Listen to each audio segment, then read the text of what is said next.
নমস্কার। বিষ্ণু অবতার ঠাকুর শ্রী রামকৃষ্ণ তার সন্তানদের কাছে টেনে নেওয়ার জন্য কত উপায় আমাদের দিয়ে গেছেন। তার মধ্যে 10টি উপদেশবাণী আপনাদের কাছে তুলে ধরলাম। আশা করি আধ্যাত্মিক জীবনে আপনাদের এই বাণীগুলি কাজে লাগবে। আপনারা এই বাণীগুলি বারবার শুনুন এবং শেয়ার করে সকলকে শোনার সুযোগ করে দিন। 1 নম্বর, অহংকারী মায়া। বিজয় ঠাকুরকে বলল, মহাশয়, কেন আমরা মায়ার বন্ধনে বদ্ধ হয়ে আছি? কেন ঈশ্বরকে দেখতে পাই না? উত্তরে ঠাকুর শ্রী রামকৃষ্ণ বলল, জীবের অহংকারী মায়া। এই অহংকারই সব আবরণ করে রেখেছে। আমি মলে ঘুচিবে জঞ্জাল।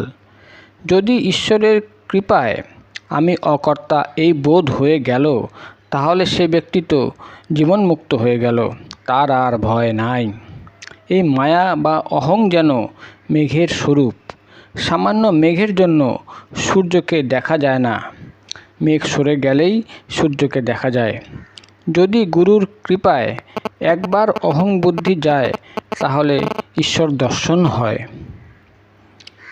2 নম্বর, লজ্জা, ঘৃণা, ভয়। ঠাকুর শ্রী রামকৃষ্ণ বিজয়কে বলছেন, ভগবানের শরণাগত হয়ে এখন লজ্জা, ভয় এসব ত্যাগ করো। আমি হরিনামে যদি নাচি, লোকে আমায় কি বলবে, এসব ভাব ত্যাগ করো। লজ্জা, ঘৃণা, ভয় 3 থাকতে নয়। লজ্জা, ঘৃণা, ভয়, জাতীয় অভিমান, গোপন ইচ্ছা এসব পাস। এসব গেলে জীবের মুক্তি হয়। 3 নম্বর, ঈশ্বর দর্শনের লক্ষণ। একজন ব্রাহ্মভক্ত শ্রী রজনীনাথ রায় ঠাকুর শ্রী রামকৃষ্ণকে বললেন, ঈশ্বর দর্শনের লক্ষণ কি? ঠাকুর শ্রী রামকৃষ্ণ বললেন, ঈশ্বর দর্শনের একটি লক্ষণ, ভিতর থেকে মহাবায়ু গড়গড় করে উঠে মাথার দিকে যায়।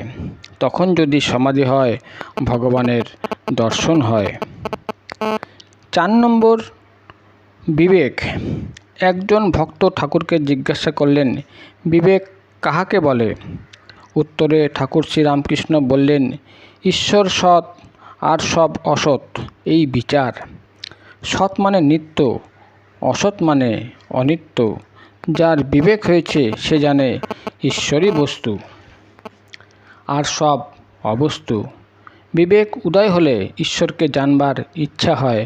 অসৎকে ভালোবাসলে, যেমন দেহসুখ, লোকমান্য, টাকা এইসব ভালোবাসলে ঈশ্বর যিনি সৎস্বরূপ তাকে জানতে ইচ্ছা হয় না। সৎ বিচার এলে তবে ঈশ্বরকে খুঁজতে ইচ্ছা করে। 5 নম্বর, ঠাকুর শ্রী রামকৃষ্ণ পশুপতি নামক একজন ভক্তকে বলছেন, আমি কি, এটা খোঁজো দেখি। আমি কি হাড়, না মাংস, না রক্ত, না নাড়িভুড়ি? আমি খুঁজতে খুঁজতে তুমি এসে পড়ে। অর্থাৎ অন্তরে সেই ঈশ্বরের শক্তি বই আর কিছুই নাই। আমি নাই, তিনি। তোমার অভিমান নাই, এত ঐশ্বর্য আমি একেবারে ত্যাগ হয় না। তাই যদি যাবে না, তবে থাক শালা ঈশ্বরের দাস হয়ে। ঈশ্বরের ভক্ত, ঈশ্বরের ছেলে, ঈশ্বরের দাস, এই অভিমান ভালো। যে আমি কামিনী কাঞ্চনে আসক্ত হয়, সেই আমি কাঁচা আমি, সে আমি ত্যাগ করতে হয়। 6 নম্বর, ঈশ্বর দর্শনের উপায় প্রসঙ্গে ঠাকুর বলছেন, কোনো কামনা বাসনা রাখতে নাই। কামনা বাসনা থাকলে সকাম ভক্তি বলে, নিষ্কাম ভক্তিকে বলে অহেতুকী ভক্তি। তুমি ভালোবাসো আর নাই বাসো, তবু তোমাকে ভালোবাসি, এর নাম অহেতুকী। কথাটা এই, তাকে ভালোবাসা, খুব ভালোবাসা হলে দর্শন হয়। সতীর পতির উপর টান, মায়ের সন্তানের উপর টান, বিষয়ের উপর টান, এই 3 টান যদি একত্র হয়, তাহলে ঈশ্বর দর্শন হয়। 7 নম্বর, কাম ও কামনা। কাম আর কামনার তফাৎ প্রসঙ্গে ঠাকুর শ্রী রামকৃষ্ণ বলছেন, কাম যেন গাছের মূল, কামনা যেন ডালপালা। এই কাম, ক্রোধ, লোভ ইত্যাদি 6 রিপু একেবারে তো যাবে না, তাই ঈশ্বরের দিকে মোড় ফিরিয়ে দিতে হবে। যদি কামনা করতে হয়, লোভ করতে হয়, তবে ঈশ্বরের ভক্তি কামনা করো, আর তাকে পাওয়ার লোভ করতে হয়। যদি মদ অর্থাৎ মত্ততা করতে হয়, অহংকার করতে হয়, তাহলে আমি ঈশ্বরের দাস, আমি ঈশ্বরের সন্তান এই বলে মত্ততা, অহংকার করতে হয়। সব মন তাকে না দিলে তাকে দর্শন হয় না। 8 নম্বর, প্রেম। ঠাকুর শ্রী রামকৃষ্ণ বলছেন, পূজার চেয়ে জপ বড়, জপের চেয়ে ধ্যান বড়, ধ্যানের চেয়ে ভাব বড়, ভাবের চেয়ে মহাভাব, প্রেম বড়। চৈতন্যদেবের প্রেম হয়েছিল, প্রেম হলে ঈশ্বরকে বাঁধবার দড়ি পাওয়া গেল। 9 নম্বর, আসক্তি। ঠাকুর বলছেন, একটুকু আসক্তি থাকলে তাকে পাওয়া যায় না। সুতার ভিতর এতটুকু আঁশ থাকলে ছুঁচের ভিতর যাবে না।